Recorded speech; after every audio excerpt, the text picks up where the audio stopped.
Les deux premiers versets. Ésaïe 61, versets 1 et 2.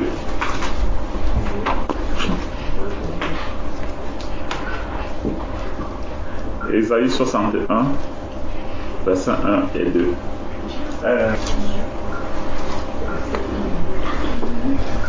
Ésaïe chapitre 61, nous allons lire le premier verset simplement. Le premier, c'est le verset 1.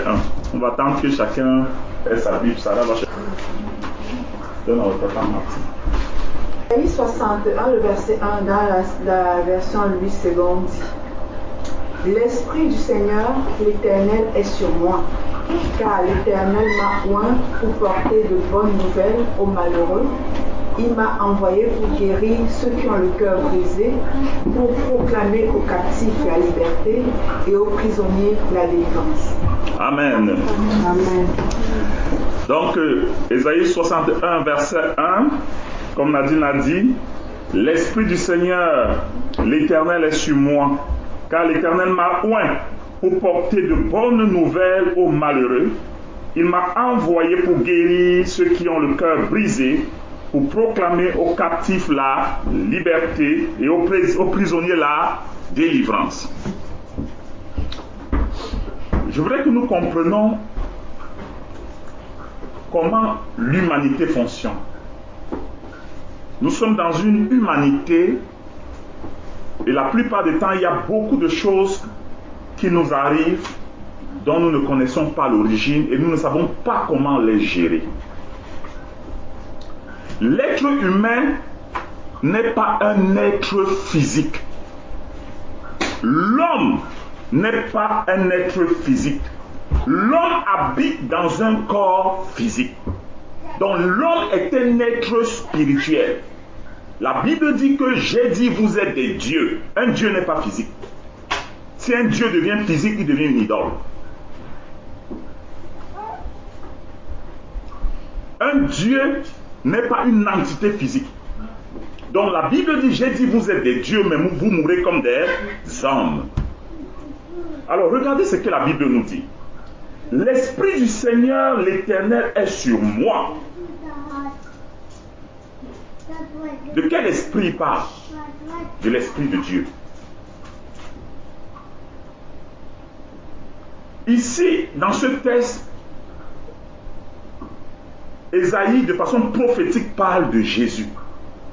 Mais dans ce texte-ci, Ésaïe ne parle pas seulement de Jésus, il parle de tous ceux qui sont nés de Dieu. De tous ceux qui sont nés de nouveau. Tous ceux qui ont reçu Jésus dans leur vie, l'Esprit du Seigneur l'Éternel est sur eux. Il est très important de le comprendre. Pourquoi c'est comme ça? Parce que si nous focalisons seulement sur Jésus, nous n'allons pas faire ce que Jésus attend de nous. Jésus a fini son travail, il est passé à un autre niveau. La Bible dit qu'il est assis à la droite de Dieu le Père, il intercède pour nous. Mais maintenant, Jésus nous a laissés sur la terre pour que nous fassions ce qu'il a fait au-delà de ce qu'il a fait, par l'Esprit qu'il nous a donné. Et puis, Ésaïe dit ici, l'Esprit du Seigneur l'Éternel est sur toi. Il faut que tu dises que l'Esprit de l'Éternel est sur moi. Si tu ne dis pas que l'Esprit de l'Éternel est sur moi, fini pour toi. Tu ne peux plus rien faire. C'est terminé. La suite là, tu ne peux rien faire dedans. Si tu penses que ça c'est simplement pour Jésus-Christ, c'est terminé. Parce que Jésus-Christ, dans la Bible aussi, il a accompli la mission qui était la sienne. Mais la Bible est pour l'humanité. Jésus était un être humain, il était Dieu. Donc il est venu pleinement homme, pleinement Dieu, pour lire et accomplir ce qui était écrit concernant Jésus-Christ. Ce qui est écrit te concernant, tu dois l'accomplir par l'Esprit de l'Éternel qui est sur toi. Donc, l'Esprit du Seigneur l'Éternel est sur moi, car l'Éternel m'a oint. Qu'est-ce que l'onction? J'ai commencé à expliquer ici, ça fait des semaines, sur ce que l'onction est. J'ai parlé de Saül, et aujourd'hui je veux parler de chacun de nous. Celui qui est né de Dieu, celui qui un jour a dit à Jésus, viens dans mon cœur, a reçu l'onction de Dieu. L'onction de Dieu, c'est la venue du Saint-Esprit sur toi pour te transformer en enfant de Dieu. Il dit que vous avez tous reçu de l'onction de Dieu et vous n'avez plus besoin que quelqu'un vous enseigne à connaître Dieu, car vous serez tous enseignés de Dieu. C'est ce que la Bible dit. Alors vous avez reçu l'onction de Dieu. Alors si l'onction de Dieu est sur vous, l'Esprit de l'Éternel est sur vous.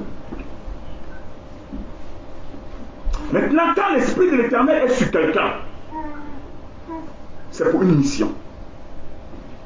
Je vais vous dire la vérité, Dieu n'a appelé aucun chrétien sans mission.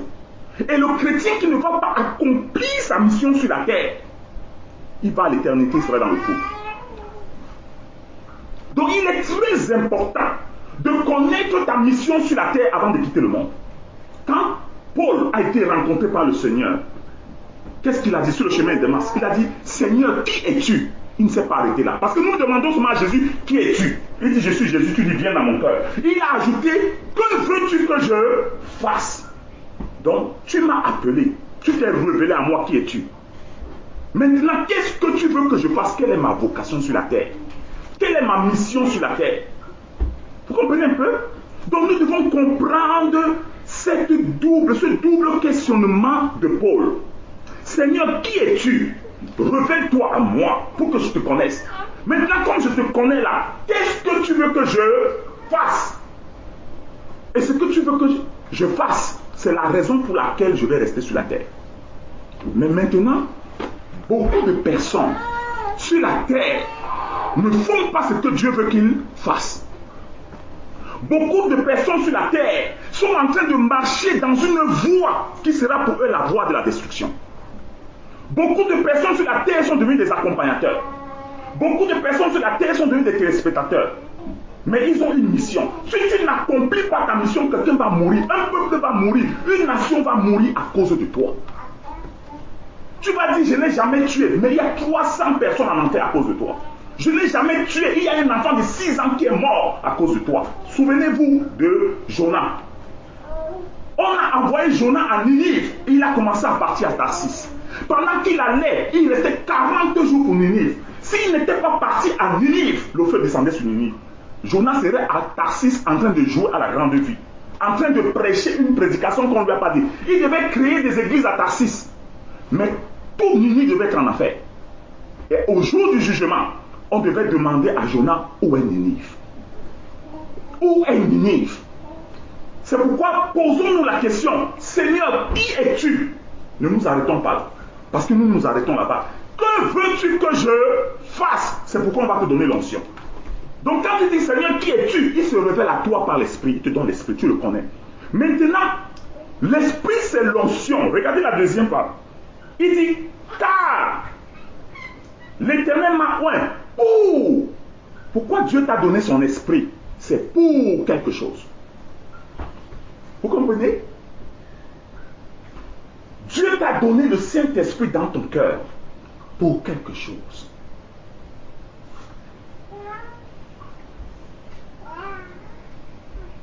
Il t'a donné le Saint-Esprit pour quelque chose. Maintenant, si nous ne posons pas la question à Dieu, dans la prière, comme Paul a demandé, pourquoi tu m'as donné ton esprit, qu'on appelle l'onction? Vous savez, nous avons une façon péjorative de comprendre ce que c'est que l'onction. Chaque chrétien qui est né de nouveau est oint de Dieu. Je vous ai dit de ne pas confondre l'onction que Dieu vous donne au baptême de l'Esprit. Le baptême de l'Esprit, c'est la puissance qui va te permettre d'accomplir ce pourquoi on t'a oint. Maintenant, souvenez-vous, il y avait une femme qu'on appelait Dorcas. Cette femme avait reçu Jésus. Elle était ointe comme ça, mais elle, son rôle, c'était de coudre les habits pour les veuves. Dieu l'avait ointe pour ça. Elle était là faisant le bien, aidant les veuves, les pauvres. Dorcas, c'était son travail, c'était sa mission. Quand elle est morte, les veuves sont venues avec les vêtements pour dire, regarde Pierre. Pierre, regarde ce que cette femme a fait pour nous. À cause de ça, Dieu l'a ressuscité. Vous comprenez ça? Mais maintenant, quand nous venons à l'église, Nous allons à l'église pour chanter, pour danser, pour prier, et après ça, il n'y a plus rien qui se passe. C'est pourquoi les gens sont fatigués d'aller à l'église. Parce que tu ne peux pas faire la même chose plusieurs fois sans être renouvelé, sans savoir qu'est-ce qui advient de demain. Tu vas rentrer dans un cercle vicieux et tu vas abandonner. Une vie sans vocation est une vie sans motivation.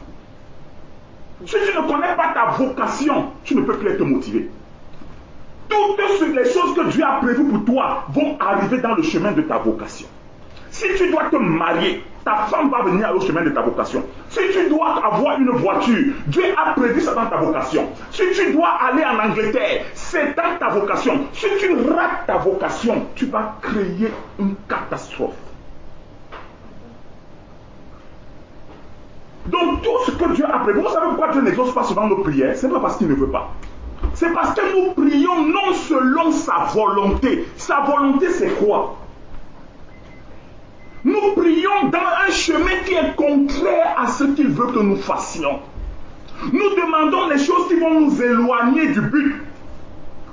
Dieu veut que toi tu te lèves, que tu crées une boutique dans laquelle tu vas vendre des chaussures. Il a prévu que dans cette boutique-là, il y aura un lépreux qui va venir. Tu vas prier pour lui, il va guérir. Mais tu lui demandes une boutique où on vend les téléviseurs. Mais lui, il va t'éveiller, il veut que tu comprennes qu'un jour, il va envoyer un lépreux te rencontrer. Il met dans ton cœur le désir de créer la boutique. Mais toi, tu ne comprends pas et tu veux créer une boutique de téléviseurs. Mais plus tu demandes le téléviseur, plus tu te fatigues. Il n'y a pas de téléviseur qui arrive. Plus tu demandes les téléviseurs, rien n'arrive. Et tu as l'impression de croire que Dieu ne comprend pas. C'est parce que tu n'es pas en train d'aller dans sa vocation. Dans le chemin de ta vocation, il y a la provision. Dans le chemin de ta vocation, il y a la délivrance. Il dit ici, l'Éternel m'a oint pour porter de bonnes nouvelles aux malheureux. Donc tout chrétien a été oint, a reçu l'Esprit de Dieu pour quelque chose. Tout chrétien a quelque chose qu'il doit donner aux autres. Tout chrétien a une mission à accomplir. Il est très important que nous puissions le comprendre. Il est très important. Il est très important que nous puissions le comprendre. Maintenant, je veux que vous compreniez les mots que le Seigneur utilise. Car il m'a oint pour porter de bonnes nouvelles. La bonne nouvelle, ou bien une bonne nouvelle. Bien aimé, je voulais que vous compreniez que le monde meurt à cause de l'information. Le monde meurt à cause de l'information. Pourquoi le Seigneur demande que nous portions la bonne nouvelle aux malheureux? Mais qui est le malheureux? Le malheureux, c'est quelqu'un qui est dans le malheur. Et il est dans le malheur, pourquoi? Il est dans le malheur à cause des nouvelles, du type de nouvelles qu'il reçoit. Dieu a dit, allez leur porter des bonnes nouvelles. Parce qu'ils sont dans le malheur à cause de la nature et de l'origine des nouvelles qu'ils reçoivent. Une nouvelle, c'est une information. Une information qui te parvient. Je vais vous dire que le diable a miné la terre afin que toute l'humanité soit captive des mauvaises informations qui vont les détruire. Je vous dis la vérité. Regardez dans votre environnement, la plupart des informations qui vous parviennent, la plupart des interactions avec l'humanité, c'est toujours pour vous produire quelque chose de mauvais, de nocif en vous. Ils sont rares ceux qui vont vous produire quelque chose de bien. C'est pourquoi la Bible dit que quoi? Va annoncer la bonne nouvelle à ceux qui sont dans le malheur, ceux qui sont dans l'affliction, ceux qui sont dans le trouble, ceux qui sont dans la misère, ceux qui sont malades, ceux qui sont possédés, ceux qui sont en train de faire la guerre. Annonce-leur la bonne nouvelle. Mais c'est parce qu'ils sont pris dans les taux de la mauvaise nouvelle. La mauvaise nouvelle est l'information que le diable s'arrange que l'humanité entende. Entre les humains, dans les médias, dans tout ce qu'on leur dit, la mauvaise nouvelle a pour rôle de créer en toi la sémence qui va créer la mort. La sémence qui va créer la mort. On t'appelle, on te dit, oh Charlie, la fille qu'on t'a envoyée l'autre jour, cette fille, elle se comporte déjà mal. Voilà une nouvelle qui te parvient, mais la source est mauvaise. Elle va créer en toi la panique. Et puis quand elle va créer la panique, elle va commencer à créer en toi des sentiments de dépression. Et puis quand les sentiments de dépression vont arriver, tu vas commencer à tomber malade. Le but, c'est que tu rentres dans le malheur. Va annoncer aux malheureux la bonne nouvelle. Parce que le malheureux, bien aimé, si vous êtes pris dans le malheur, commencez à proclamer dans votre vie la bonne nouvelle. Commencez à parler le bien dans votre propre vie. Presque toute l'humanité est sous le contrôle de la mauvaise nouvelle. Le diable a créé des vecteurs de mauvaises nouvelles afin que personne n'échappe à la mauvaise nouvelle. La mauvaise nouvelle, ce n'est pas les médias que tu entends. La mauvaise nouvelle, c'est la communication de la semence du mal qui part de celui qui est à côté de toi, qui part d'un environnement pour te parvenir. Tout ce que tu entends qui n'est pas bien va te détruire. Tout ce que tu entends, la Bible dit que la vie et la mort sont au pouvoir de la langue. La langue, c'est le vecteur de la mauvaise nouvelle. Dès que la langue est partie, tu vas rentrer dans le malheur, que tu le veuilles ou pas. Dès que je dis dans ta vie que tu es imbécile, c'est fini. La mauvaise nouvelle est entrée. La Bible dit que tu seras dans le malheur. Alors pour que tu rentres dans le bonheur, il faut qu'on envoie quelqu'un qui a l'onction. Les gens qui vous amènent chez les scolos, ils ne peuvent pas vous aider. Dieu a programmé les gens qui ont l'onction pour vous amener dans la bonne nouvelle. La bonne nouvelle réinitialise la vie d'un homme. Ça déracine la mauvaise nouvelle. Ça le sort des cachots du malheur. C'est la bonne nouvelle. Donc si tu entends la mauvaise nouvelle, si je viens te dire ta mère est malade, c'est une mauvaise nouvelle. Tu vas rentrer. Il y a un phénomène qui va se créer en toi. Tu vas rentrer dans le malheur. Vous comprenez un peu? Donc la mauvaise nouvelle tire sa source de l'enfer. Et les vecteurs de la mauvaise nouvelle, c'est l'humanité entière. Souvenez-vous, la mauvaise nouvelle peut être dissimulée sur le vêtement de la bonne nouvelle.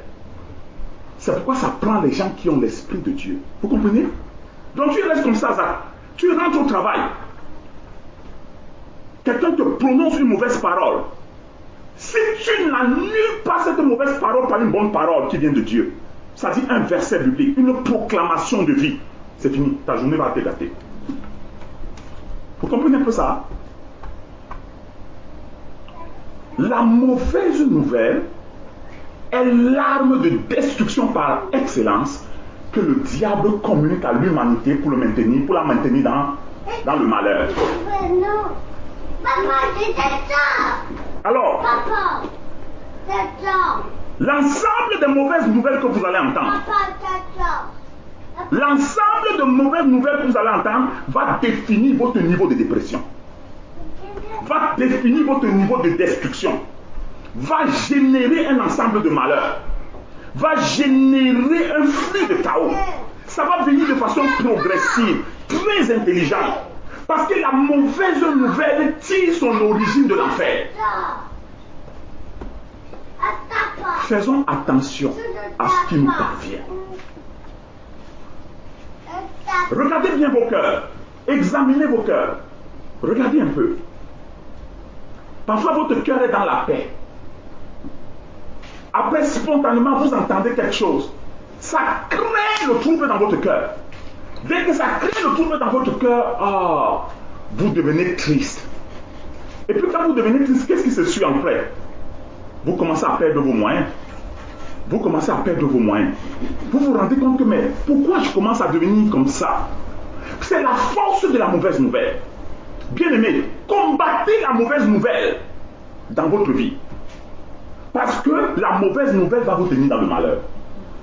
Il n'y a pas une mauvaise nouvelle. Regardez, dès que tu es en train de travailler, je viens, je te dis, ton père est mort. Si tu t'amuses, tu vas mourir avec ton père. Juste le fait que je viens te dire, ton père vient de mourir. Je te dis, ton père vient de mourir, tu peux quitter du 5e étage, te jeter à terre. Et le but de cela, c'est quoi? C'est que tu vas suivre ton père, que tu ailles suivre ton père dans la mort. Maintenant, qu'est-ce que les gens ont développé comme stratégie? C'est de savoir canaliser la mauvaise nouvelle en bonne nouvelle. ou bien en une nouvelle atténuée. Ton père vient de mourir. Mais qu'est-ce que les gens sages font? Ils savent que si on te dit ça de façon brutale, ça peut te tuer. Tu dis, est-ce que tu as des nouvelles de ton père? Comment il se sent?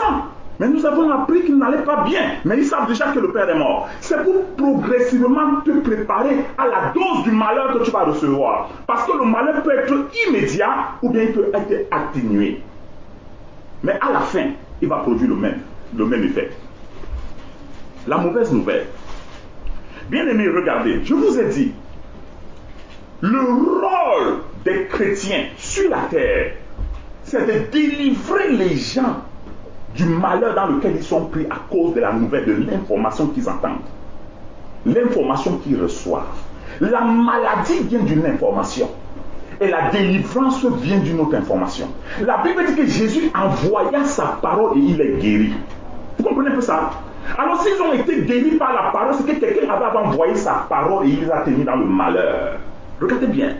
Il avait envoyé sa parole, le diable avait envoyé sa parole, il a tenu l'humanité dans le malheur. C'est pourquoi le diable s'arrange à toujours à ce qu'il y ait le malheur. Le malheur. Les bourses sont montées, la bourse de valeur est descendue. Aujourd'hui, les prix ont monté chez Maxi, demain c'est descendu. Ils vous maintiennent dans un chaos. Chaque jour, tu prends ton histoire, on te dit que les taxes vont augmenter, ça crée le choc dans ton cœur. On te dit quelque chose, non, ceci a été, ça crée le choc dans ton cœur. L'idée c'est quoi derrière? L'idée c'est que tu puisses te retrouver dans une situation de malheur. L'idée c'est que tu puisses te retrouver dans une situation de déprime, de maladie, de suffocation. Donc la Bible nous dit ici, nous devons porter. Il ne suffit pas seulement d'avoir l'Esprit de Dieu, mais il faut aussi être un porteur de la bonne nouvelle. Pour que tu portes la bonne nouvelle, il faut que tu ailles et qu'on te charge de cette bonne nouvelle. C'est-à-dire qu'on te donne la bonne nouvelle. On te donne la nouvelle qui va déprogrammer les autres nouvelles. La bonne nouvelle a pour but, premièrement, de déprogrammer le malheur. La bonne nouvelle a pour but de créer de l'espérance. La bonne nouvelle a pour but de créer la vie, de guérir, de relever, de motiver, de dire à quelqu'un ce n'est pas fini, de remettre, de donner la joie de vivre, de créer un destin positif. C'est ça la bonne nouvelle. La bonne nouvelle, c'est ce que Dieu te donne quand tu vas dans sa présence. Tu as son esprit. Si quelqu'un n'a pas l'esprit de Dieu, il ne lui appartient pas. Il ne peut pas recevoir de Dieu la bonne nouvelle. La bonne nouvelle, c'est la capacité que Dieu te donne par sa parole. Chaque jour quand tu te présentes devant lui. Il n'y a pas de porteur de bonnes nouvelles indéfini. Chaque jour, nous sommes les porteurs et les transporteurs.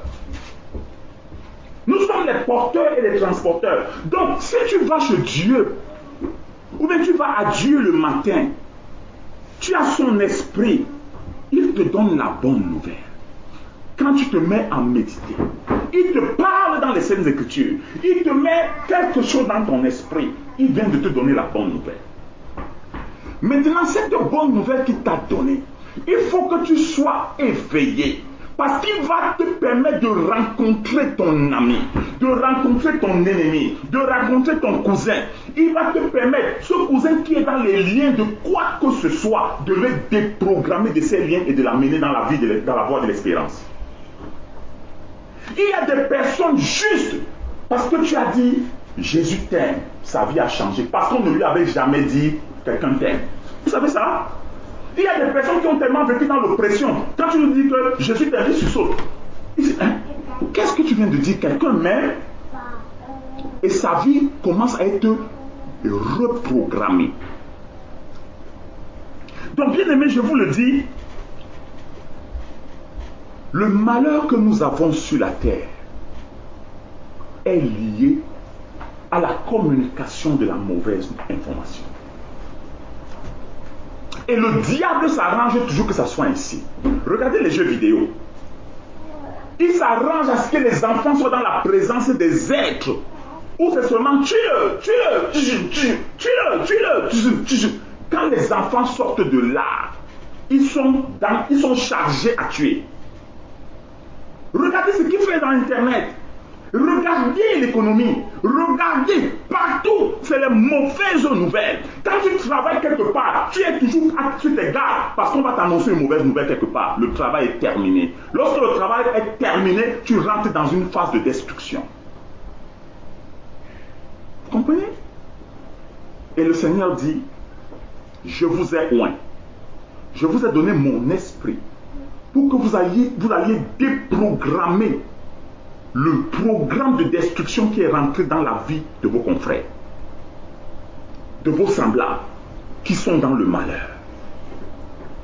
Mais si vous n'avez pas mon esprit, si vous n'êtes pas né de Dieu, je ne peux rien faire pour vous. Et si vous êtes né de moi, alors venez porter la bonne nouvelle. Venez tous les jours dans ma présence pour que je vous donne la bonne nouvelle. Chaque jour pour quelqu'un. La nouvelle d'hier va résoudre le problème d'hier. La nouvelle d'aujourd'hui va résoudre le problème d'aujourd'hui. Il n'a pas la nouvelle d'hier, n'est pas pour le problème d'aujourd'hui. C'est pourquoi chaque chrétien doit rentrer dans la présence de Dieu pour recevoir la nouvelle d'aujourd'hui.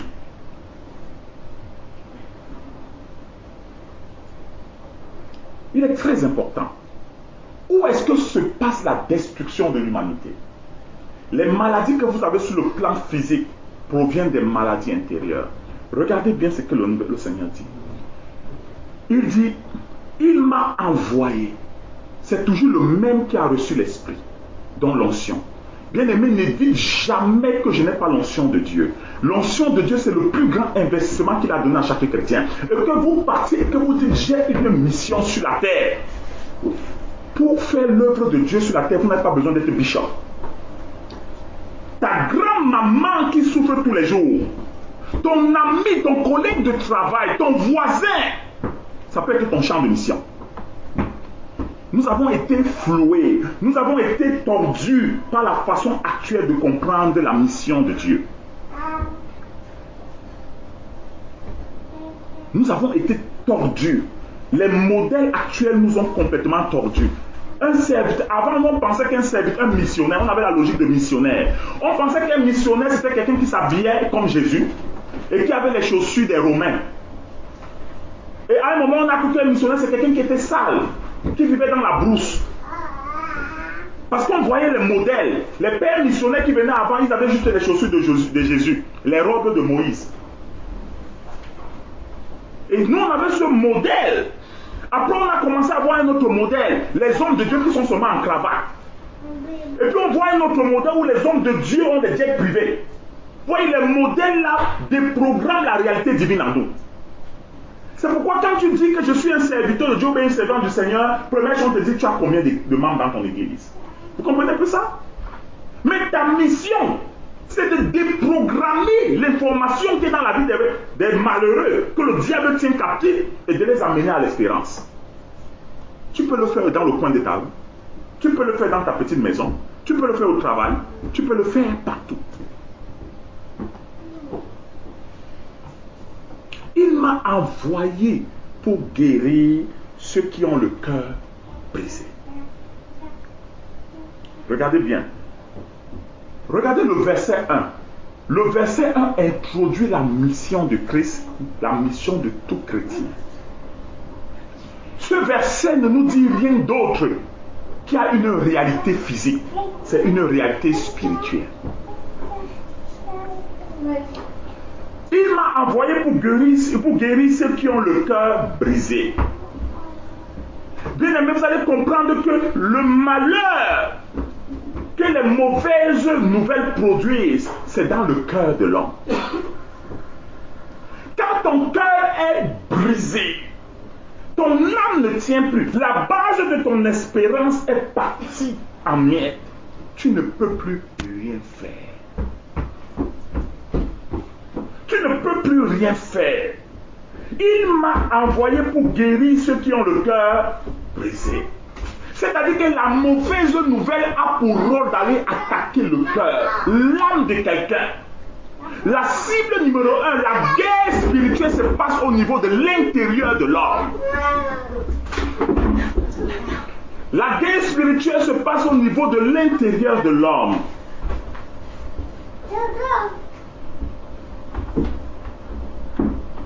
Donc à l'intérieur de l'homme, quand le diable a réussi à démanteler l'intérieur, il peut affliger l'extérieur de tout ce qu'il veut. En tout cas, l'extérieur va émaner de ce que l'intérieur est. Donc vous comprenez pourquoi ici,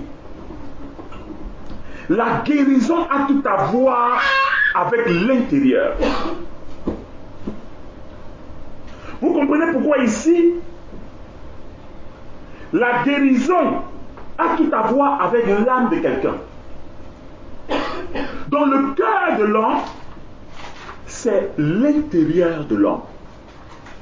Donc le diable, pour nous démanteler, pour nous détruire, pour nous affliger, pour nous rendre malades, pour nous frapper, qu'est-ce qu'il fait? Il nous tient à l'intérieur, il essaie de détruire notre âme. Le diable t'attaque, qu'est-ce qu'il fait? Le diable en t'attaquant, il vient et à l'intérieur, il démantèle ton être intérieur. Lorsque ton être intérieur est démantelé, qu'est-ce qui se passe? La Bible dit ici, tu es complètement déstabilisé, tu es brisé. Alors regardez maintenant, quand tu es brisé, ton cœur est brisé. C'est-à-dire quoi? C'est-à-dire la source de l'information a pour rôle de venir créer en toi une confusion, une panique. À ce moment, l'extérieur peut paraître de soi-même. Vous allez vous rendre compte que les gens vivent avec des maladies. Tant que le médecin n'a pas dit tu as telle maladie, parfois il a cette maladie, c'est pas. Regardez comment les médecins font. Tu as une maladie, il y a des gens qui restent comme ça, ils peuvent avoir le cancer. Je ne sais pas si tu comprends parfois. Tu arrives quelque part, tu as le cancer. Et tu arrives à l'hôpital. Le médecin te dit, tu as le cancer. Mais c'est vrai que depuis 6 mois, 1 an, 2 ans, tu entendais une petite douleur. Mais tu n'étais jamais malade. Dès que le médecin te dit, tu as le cancer, à ce moment, c'est fini. Quelque temps après, un phénomène de dégradation rentre dans ton système. Un phénomène de dégradation. Ça rentre dans le système, ta température, tes cellules, tout. Et c'est la même chose qui se passe avec le sida. C'est l'information. Alors l'information a pour capacité de démanteler un être humain. Ça a pour capacité de relever un être humain. C'est pourquoi vous devez toujours proclamer dans votre vie la bonne nouvelle. Vous-même. Psaume 23. L'Éternel est mon berger. Je ne manquerai de rien. Même si je passe par la vallée de l'ombre de la mort, je ne crains aucun mal, car il est avec moi. Son bâton et sa houlette me rassurent. Il me fait reposer dans les verts pâturages. Oh l'Éternel, c'est toi qui me relèves, c'est toi qui me guéris. Prononcez toujours la bonne nouvelle à vos propres oreilles. Si vous prononcez la bonne nouvelle à vos propres oreilles, toute la mauvaise nouvelle, quel que soit ce qu'on vous a dit au travail, quel que soit ce que vous avez rêvé, cette bonne nouvelle aura pour rôle de reprogrammer votre être spirituel. Imaginez-vous sur la charge. Tu vas au travail tous les matins et tu as un collègue qui te presse tous les jours, qui te presse. Si tu ne rentres pas sous la bonne nouvelle, si tu ne parles pas à toi-même le langage de l'espérance, je vous dis la vérité, tu n'auras pas 3 mois dans ce travail. Tu vas démissionner. Tu vas démissionner. Il y a ceux, on nous dit qu'en France, il y a même ceux qui, sous la pression, se sont suicidés. N'est-ce pas? Il y a des gens qui se sont suicidés. À cause de quoi? Ce n'est pas parce que le travail était difficile. Non! C'est parce qu'il y avait toujours un collègue. Il y avait toujours un patron qui venait te mettre dans la mauvaise... Ce sont des petits mots. Et quand ces petits mots rentrent, tu vois, ça te presse. Tu es déstabilisé. Et quand tu es déstabilisé, aller au travail le matin pour toi devient un parcours du combattant. Quand tu penses à lundi, tu commences... Aujourd'hui c'est dimanche. Quand tu penses à lundi, tu peux faire pipi dans ton pantalon. Donc tu paniques, tu perds tes moyens. Et le but c'est quoi? Tu commences à trembler. Dès que tu rentres au portail, tu fais une dernière prière. Parce que tu ne sais pas si tu vas sortir là en quatre dans ton être entier, dans ton intégralité. Mais c'est pourquoi il faut parler la bonne nouvelle. Il faut parler à ton âme. David disait, mon âme loue l'Éternel. Vous comprenez ça? Il parlait à son âme. Il dit à mon âme loue l'Éternel. Parce que son âme rentrait sous le joug de l'affliction. Amen. Il dit à mon âme, non, je ne te suis pas dans le malheur. Je te commande de te lever et de louer l'Éternel. Amen. Bien-aimé, parlez à votre vous-même. Parlez à votre vous-même. Dieu nous a tellement aimés qu'il nous a même donné le parler en langue. C'est-à-dire, pour nous venir en aide, il nous a donné des langues. Il dit, quand vous allez parler dans ces langues, vous allez parler des mystères. Mon esprit qui connaît ce que moi je veux, va venir bâtir, édifier, relever votre être intérieur. Je vous dis la vérité. Il nous a oint pour ça. Quand vous voyez une colère, vous voyez un ami, un cousin, qui est dans l'affliction, appelez-le. Dites, parle-moi un peu de toi. Tu dis, mon ami, je te dis, je faisais des affaires et mes affaires sont tombées. Tu lui dis, mon ami, tiens, il y a de l'espérance. Dis-lui qu'il y a de l'espérance. Ça sonne dans son oreille. Dès que ça sonne dans son oreille, ça commence à reprogrammer des choses. Vous allez vous rendre compte, 5 ans plus tard, il va vous appeler. Et il va vous dire, ce que tu avais dit là, ça marche. J'étais au point d'abandonner. Mais quand j'ai entendu qu'il y a de l'espérance, ça fait quelque chose à moi. Aujourd'hui, mon commerce marche. Bien-aimé, Dieu nous a oint. Dieu nous a programmés. Dieu nous a appelés pour que nous portions la bonne nouvelle. La bonne nouvelle que vous entendez, s'il y a une façon de comprendre, je vous ai dit. Voici là de la bonne nouvelle. Nous pensons que la bonne nouvelle, c'est être religieux. La plupart des gens que Dieu a utilisés, même parfois, ils n'avaient pas l'apparence des religieux. Ce n'est pas les gens qui étaient dans le canon de la religion, c'est-à-dire comme nous on conçoit aujourd'hui. Non. La plupart, quand vous lisez même dans les prophètes, Élisée c'était un cultivateur. Amos c'était un berger. Vous comprenez un peu? Beaucoup de gens, Pierre, Jean et tout le monde, c'était des pêcheurs de poissons. Donc, ce n'étaient pas les gens qui étaient programmés dans un canon. Comme tu les vois comme ça, comme les gens qui marchent avec les longues soutanes. Non! Mais c'était des personnes qui, après avoir marché avec le Seigneur, ont compris certaines choses. Dieu a oint chacun de nous. Dieu nous a donné une onction. Dieu nous a donné son esprit. Il a assigné un travail à chacun de nous. Et le travail consiste à porter la bonne nouvelle. Le travail consiste à créer de l'espérance au nom de Jésus-Christ. Le travail consiste à proclamer une chose nouvelle qui vient de lui dans la vie des autres. De parler de sa parole dans l'oreille de celui qui a été complètement pris dans les cachots de la parole du diable. Celui qui a été nourri au sein du désespoir. Il faut mettre la parole de l'espoir en lui. À mesure qu'on le fait, on rebâtit la société. On rebâtit les maisons. On rebâtit les vies. On relève les amis. On rebâtit, on donne l'espérance même à nos ennemis. On relève les malades. À mesure qu'on le fait, ça commence à donner de l'espérance partout où on passe. Je vous dis la vérité.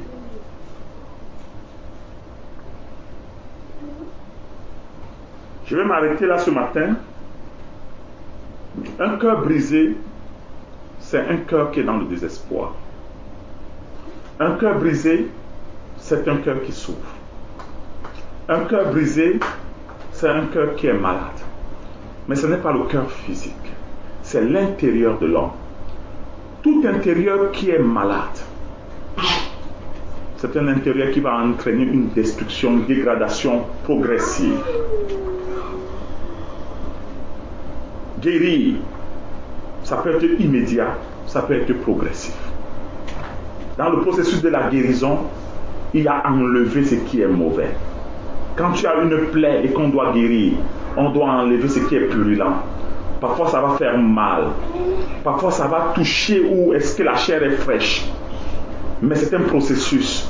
On enlève ce qui est mauvais. La bonne nouvelle a pour rôle de venir enlever. C'est pourquoi quand parfois quelqu'un entend la bonne nouvelle, ça le secoue. Ça le met devant sa réalité. Parfois il veut se rebeller. Il te demande, tu me juges. Non, c'est comme la médecine. C'est pour ça que vous avez vu, parfois on voulait tuer Jésus avec des pierres. On prend, on veut viser à Jésus la pierre. Après, donc Jésus fait comme ça. Et non, c'est parce qu'il disait la bonne nouvelle. Quand il annonçait la bonne nouvelle, les pharisiens étaient comme, oh, tu nous juges. Non, c'est ça le processus de la guérison. Elle peut être immédiate, elle peut être un processus.